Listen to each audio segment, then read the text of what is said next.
NDA ప్రభుత్వం స్థాపించి 100 రోజులు పూర్తి చేసుకున్న సందర్భంగా వేదిక పైన ఆసీనులై ఉన్న అనుభవజ్ఞులు, అపరిమితమైన మేధా సంపత్తు, నాయకత్వపు లక్షణాలు పుణికిపుచ్చుకున్న కలిసిన తెలుగుదేశం పార్టీ జాతీయ అధ్యక్షులు, 4సారి ముఖ్యమంత్రిగా ప్రమాణ స్వీకారం చేసిన శ్రీ నారా చంద్రబాబు నాయుడు గారికి నా హృదయపూర్వక నమస్కారం. భారతీయ జనతా పార్టీ అధ్యక్షురాలుగా చాలా సమర్థవంతంగా అలయన్స్ని ముందుకు తీసుకెళ్లి విజయానికి కీలక పాత్ర వహించిన శ్రీమతి మేడం పురంధేశ్వరి గారికి, తెలుగుదేశం అధ్యక్షులు, రాష్ట్ర అధ్యక్షులు శ్రీ పల్లా శ్రీనివాస్, అత్యధిక మెజారిటీతో గెలిచిన శ్రీ పల్లా శ్రీనివాస్ గారికి నా హృదయపూర్వక నమస్కారం.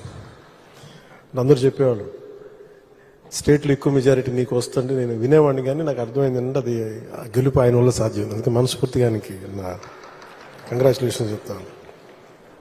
గెలుపు మెజారిటీ ఎవరిదని కాదు, కానీ సరైన వ్యక్తికి సరైన గెలుపు వచ్చినప్పుడు అది ఎంత ఆనందంగా ఉంటుందో నాకు పల్లా శ్రీనివాస్ గారిని చూస్తే అనిపిస్తుంది. ఆయన గెలుపు నాకు నిజంగా చాలా ఆనందాన్ని ఇచ్చింది, అంత భారీ మెజారిటీ. ఈ 100 రోజులు పూర్తి చేసుకున్నామంటే ఇది ఒక సరిగ్గా మీరు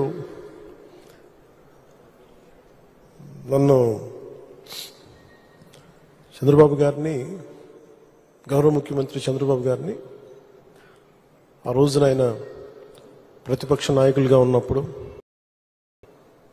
ఆయన్ని ఇబ్బంది పెట్టి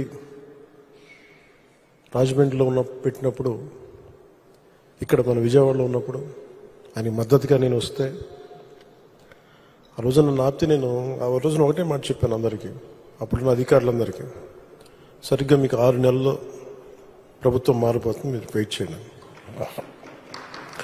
అది అహంకారంతో గర్వంతో చెప్పలేదు, చాలా విసిగిపోయాం. మన విజయం ఇదే కూతవేటు దూరంలోని ఇప్పటం గ్రామంలో జనసేన సభ పెట్టి వైసీపీ వ్యతిరేక ఓటుని చీలనివ్వం అని ఒక ప్రతిపాదన చేసినప్పుడు దాని వెనక తెలివితేటలు కానీ వ్యూహాలు కానీ ఏమి లేవు. ఒకటే ఒక లక్షణం ఏంటంటే లోపల గుండెల్లో రాష్ట్రం బాగుండాలి, విభజన దగ్గర నుంచి నలిగిపోతా వచ్చాం, బాగుండాలని ఒక్క బలీయమైన కోరిక తప్ప ఇంకేం లేదు దాని వెనక. కానీ అది సాధించడానికి ఎన్ని అవరోధాలు ఎదుర్కొన్నాం, అసలు జరుగుద్దా లేదా, ఒప్పించగలమా లేదా, ఎన్ని పడి పడి పడి కింద పడి మీద పడి ఈ రోజున ఇక్కడ గెలిచిన గౌరవ సభ్యులందరూ, ఎంపీలు కానీ ఎమ్మెల్యేలు కానీ అద్భుతమైన మెజారిటీతో గెలిచారంటే వైసీపీ వ్యతిరేక ఓటును చీలనివ్వకూడదని ఒక్క ఆకాంక్ష, ఒక్క బలమైన నమ్మకం, చంద్రబాబు గారి నాయకత్వం, సమర్థత, ఈ దేశాన్ని 3వసారి ప్రధానమంత్రిగా పగ్గాలు చేపట్టి ముందుకు తీసుకెళ్తున్న నరేంద్ర మోదీ గారి నాయకత్వాన, పురంధేశ్వరి ఆయన దిశానిర్దేశంతో, పురంధేశ్వరి గారి నాయకత్వంతో, తెలుగుదేశం నాయకులని చాలాసార్లు చెప్పాను, వాళ్ళందరి సమిష్టి కృషితోటి ఒక అద్భుతమైన విజయాన్ని సాధించాం. నాకు చాలాసార్లు అనిపించేది, ప్రతిసారి ఏం చెప్పాను, రోడ్ల మీదకి వెళ్తున్నప్పుడు మీరు గెలవరండి, ఇప్పుడున్న వైసీపీ గెలుస్తుంది, మీరు గెలవరు. ప్రతిరోజు బయట వాళ్ళు ఎవరు చెప్పేవాళ్ళు, మనతో పాటు పక్కన ఉండేవాళ్ళు చెప్పేవాళ్ళు మాట. అసలు నమ్మకం ఉన్నది ఎవరికి అంటే, అసలు చెక్కు చెదరని గెలుస్తున్నాం, కొడుతున్నాం, నెగిటివ్ థాటే ఉండకూడదు, 170కి 160 కొట్టాలన్న మొదటి రోజు నుంచి చెప్పింది శ్రీ నారా చంద్రబాబు నాయుడు గారు చెప్పారన్నమాట. మనం అనుకుంటున్నాం, చేస్తున్నాం, చాలా జాగ్రత్తగా ఉంటారు, వ్యూహాలు ఉంటాయి, అన్నీ ఉంటాయి. కానీ ఎక్కడా కూడా ఆయన దగ్గర నుంచి నేను నేర్చుకుంది కించిత్తు అధైర్యం లేదు, భయం లేదు ఆయన దగ్గర. అంటే ఆయనకున్న అపారమైన అనుభవం నేను ప్రత్యక్షంగా చూశాను. జాతీయ స్థాయిలో చూశాను, ఆయన రాజమండ్రిలో ఉన్నప్పుడు చూశాను. అసలు ఈయనకి నేను ఒకటే అనుకున్నాను లోపల కొంచెం, అంటే ఈయనకి ఏమి జరిగినా అసలు భయం అనేది ఏ క్వశ్చన్ లేదు ఈయనకి. అంటే ధైర్యం తప్ప. నాకు చాలా చాలా ఆనందం వేసిందంటే, ఒక వ్యక్తి ఎన్ని ఒడిదుడుకులు ఎదుర్కొన్నా, నిస్సత్తువతో అయిపోయినా, కుటుంబ సభ్యుల్ని కించపరిచినా, ఎన్ని రకాలుగా ఆయన్ని అవమానాలకు గురి చేసినా, క్యాబినెట్లో తీసుకున్న నిర్ణయాలకి ఆయన్ని బలి చేసి ఆయన లోపల పెట్టి, ఎవరో అధికారులు చేసిన దానిపైన చిలవలు పలువులు కల్పించి ఆయన్ని పెట్టి ఆయన ఇబ్బంది పెడితే, ఆ రోజు నేను కలిసినప్పుడు అనిపించింది అసలు ఆయన గుండెల్లో చెక్కు చెదరలేదు ఆయనకి. ఆయన ఒకటే ఒక మాట అన్నారు, this is way of life, politics ఇది ఇట్లాగే ఉంటుంది, మనం భరిస్తాం ముందుకెళ్ళడం. నాకు అనిపించింది నేను ఆయన అలాంటి వ్యక్తి పక్కన ఉండి అడ్మినిస్ట్రేషన్ ఒకటి నేర్చుకోవడం, కష్ట సమయంలో అసలు ఎలా ఆయన్ని చూసి నేర్చుకోవాలి. ఒడిదుడుకులు, పొలిటికల్ ప్రాసెస్ ఒడిదుడుకులు ఉంటుంది, వ్యక్తిగతమైన దాడుల దగ్గర నుంచి కుటుంబ పరంగా అన్ని రకాలుగా. కానీ అట్లా తట్టుకొని అసలు ఎవరన్నా ఊహించలేం కదా. ఒక 53 రోజులు ఆయన్ని పెట్టి అలా ఉంచితే, నన్ను షూటింగ్లు చేయమంటే నేను చేయలేకపోయావాడిని. తప్పు సంకేతాలు వెళ్ళిపోతాయని నేను డేట్స్ ఇచ్చినా కూడా నేను ఆపేస్తాను ఆ రోజు. ఎందుకంటే ఆయన అంత సఫర్ అవుతా అని ఉంటే నేను బయటికి వెళ్ళి షూటింగ్ చేయడం కూడా నాకు ఇబ్బంది అనిపించేస్తుంది. నా ప్రొడ్యూసర్ చెప్పాను, 2 చేతులు క్షమించమని చెప్పాను ఆ రోజున. తప్పట్లేదు, నాకు రాష్ట్ర ప్రజల కోసం మారాలి ప్రభుత్వం, అందుకని చేస్తాను, దయచేసి మీరు అర్థం చేసుకోండి అని. అంత నేను చేయగలిగానంటే ఆయన తట్టుకున్న విధానం నన్ను కూడా ఎంతో కొంత ఒక చేయూతనిచ్చేలా చేసింది. నా స్వార్థం వల్ల వ్యక్తిగతంగా నేను ఎదిగిపోవాలి, నా కోరికల్లో రాష్ట్రం విభజన జరిగినప్పటి నుంచి ఈ రోజుకి మనం నలిగిపోతా ఉన్నాం. మనకి తెలంగాణలో మనం దాదాపు 3వ వంతున్నాం అభివృద్ధిలో. సంతోషం, మన తోటి తెలుగు రాష్ట్రం ఆనందం. మనం పోటీ పడాలి, ఎదగాలి అంటే అనుభవం, పొలిటికల్ ప్రాసెస్లో అనుభవం ఒకటి చాలా చాలా కీలకమైనది. తెలివితేటలు ఉండొచ్చు, అన్నిటికంటే కూడా అందరినీ సమన్వయపరిచి, అందరినీ ఆకట్టుకోగలిగి, అందరినీ ఒక దారిని పెట్టగలిగి, కొంత మెత్తదనంతో మందలిస్తూ, కొన్నిసార్లు గట్టిగా చెప్తూ, అలాంటి నాయకుడు వెంట ఆయన నాయకత్వంలో మేమందరం పనిచేయటం నాతో సహా చాలా చాలా నాకు ఆనందంగా ఉంటుంది. ఇలాంటి గడ్డు పరిస్థితుల్లో డబ్బు లేదు మనకి. రాగానే ఛార్జ్ తీసుకోగానే ఇవన్నీ ప్రోటోకాల్స్ ఉంటాయి, కానీ లోపల ప్రోటోకాల్స్ దగ్గర డబ్బులు లేవు లోపల.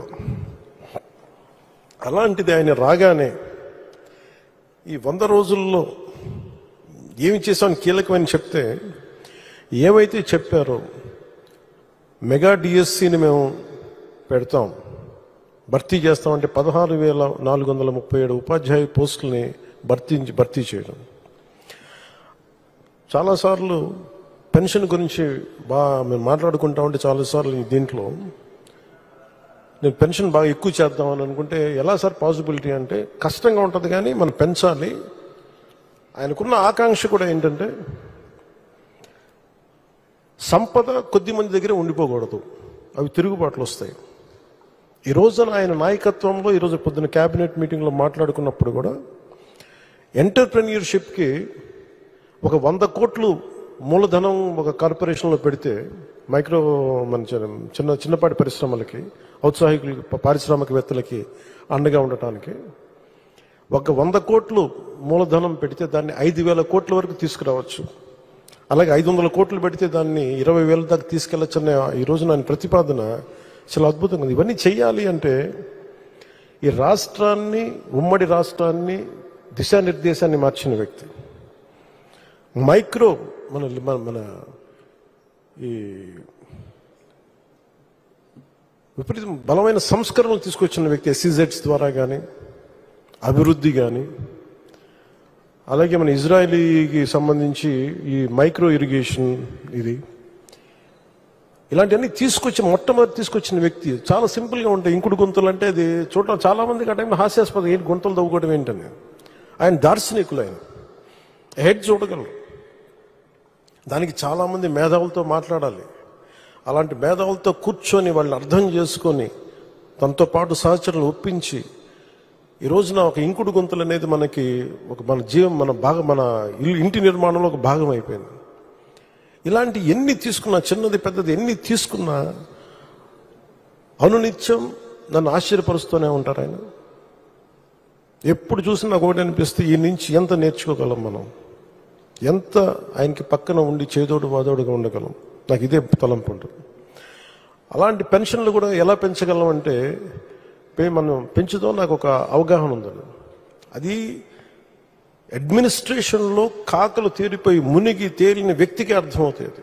మంచి మనసు ఉండొచ్చు, చెయ్యాలన్న తపన ఉండొచ్చేమో, కానీ దానికి తగ్గ అవసరమైన ప్రతిభ లేనప్పుడు, అనుభవం లేనప్పుడు, మనుషుల్ని కలుపుకెళ్ళగలిగే సమర్థత లేనప్పుడు అది ఎవరి వల్ల కష్టం అవుతుంది. అలాంటిది ఆయన అద్భుతంగా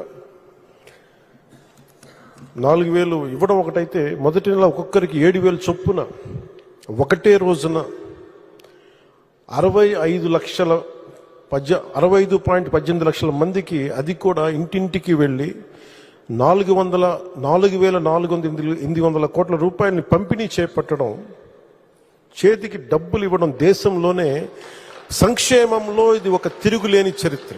మనస్ఫూర్తిగా గౌరవ ముఖ్యమంత్రి గారికి నా ధన్యవాదాలు తెలుపుతున్నాను.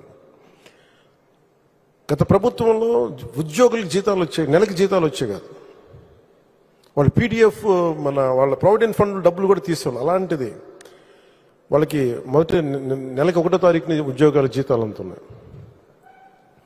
1674.47 లక్షల కోట్ల ధాన్యాన్ని కొనుగోలు, ఆ బకాయిల్ని చెల్లించి అన్నం పెట్టి అన్నదాతని ఆదుకున్నారు.